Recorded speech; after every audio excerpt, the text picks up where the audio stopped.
Biro lang ba yun? Baon na baon. Kahit maliit niyang sayo, may pumapatol pa rin dyan. Pwet ko o pwet niya? Siyempre, pwet mo.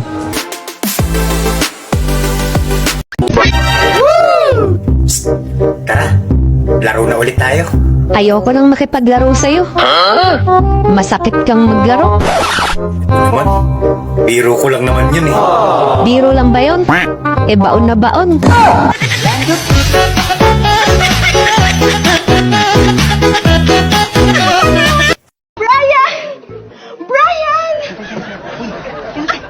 Sinong Brian? Ha? Anong Brian? Kung ano nung pangalan sinasabi mo dyan, ha? Ha? Sino si Brian? Sandali lang, hindi naman pangalan yung sinasabi ko eh. Ha? Ano? Sabi ko, Brian.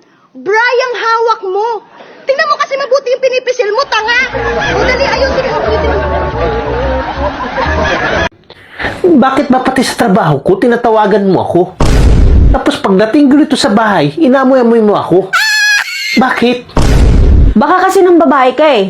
Kahit maliit niyang sayo, may pumapatol pa rin dyan. Maliit. Paborito mo naman. Wala ka kaya, paminsan-minsan, at nang magkakaintindihan tayo. Alam mo, pag nakikita ko yung mukha mo, parang wala kang gagawing matino eh. Sobra-sobra naman yung panglalait mo. Samantalang nibir kitang sinasabihan na pandak, nibir kitang sinasabihan na pango, nibir kitang sinasabihan na malaki kifay mo, dahil hindi ako mapanlait na tao. Alam mo naman na mahal kita eh. Kaya tanong ko sa'yo, mahal mo pa ba ako? Support!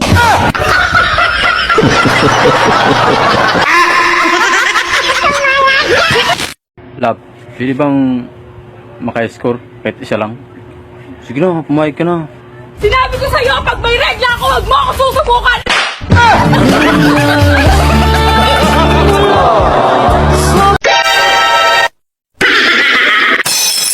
Idol, Ano po yun? alam mo ba golf na sports ang paborito ko? Talaga? Bakit? Kasi yung butas madamo. Oh, bayad ka na naman nakasimangot. Ba't mo naman kasi binunot agad, hindi pa nga ako tapos? Ubus na ako eh, ba't di ko bubunutin? Nakakainis ka naman eh. Sana pinatapos mo man lang ako bago mo binunot. Charger ko to eh. Kasi yung charger mo. Oo. Magbulag na lang talab! Dili. Dili ko musugot. Unsa may hinungdan nga nung dili ka musugot nga magbulag ta?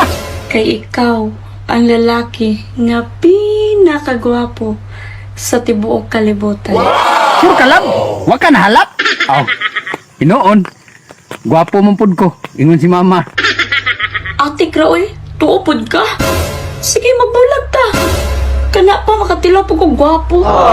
Love, ayaw yung taon nun. Joke-joke naman to ako. Love, ano naman yung taong kang hindi mo pong tinutot? Ayaw na ba? Please. Pwet ko o pwet niya? Siyempre, pwet mo. Pwet ko o pwet ni Nerissa? Pwet mo. Pwet ni Nerissa o pwet ng waitress? Oh, ba't di ka makasagot? Ano bang sagot yung hindi ka ma-high blood? Siyempre, pwet ko. Eh, wala naman yung sa choices eh. Kahit na. Kinagat ako ng lamok. Papatayin ko sana, kaso naisip ko, dugo ko na pala yung nananalaytay sa ugat niya.